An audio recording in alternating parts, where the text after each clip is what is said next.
Breaking news, cyber প্রতারণা মামলায় 10 কোটির সম্পত্তি বাজেয়াপ্ত। ডিজিটাল অ্যারেস্ট সাইবার প্রতারণা মামলায় প্রায় 1500 কোটি টাকার প্রতারণা। আরো ডিটেইল জানাবে অমিত, রয়েছে আমার সঙ্গে। অমিত, দেখো, চলতি বছরের এপ্রিল মাস থেকে ডিজিটাল অ্যারেস্ট সংক্রান্ত যে সাইবার প্রতারণা তার মামলা তদন্ত করছে ইডি, এবং সেক্ষেত্রে তদন্ত করতে গিয়ে যোগেশ দুয়া, চিরাগ কাপুর সহ অন্যান্য যে অভিযুক্ত রয়েছে তাদের প্রায় 10 কোটি 80 লক্ষ টাকা মূল্যের সম্পত্তি বাজেয়াপ্ত বা প্রভিশনাল অ্যাটাচমেন্ট করা হয়েছে ইডির তরফে, এমনটা ইডি সূত্রে খবর।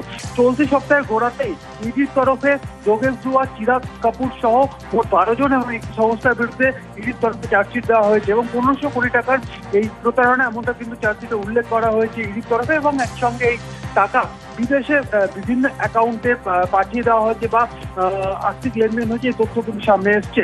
সেক্ষেত্রে এই মামলায় এবার প্রভিশনাল অ্যাটাচমেন্ট করা হলো 10 কোটি 80 লক্ষ টাকা মূল্যের সম্পত্তির, এমনটাই ইডি সূত্রে খবর। সেক্ষেত্রে যোগেশ দুয়া, চিরাগ কাপুর সহ অন্যান্য যারা অভিযুক্ত রয়েছেন এই মামলায় তাদের প্রত্যেকের সম্পত্তি বাজেয়াপ্তের কাজ কিন্তু শুরু করা হলো ইডির তরফে।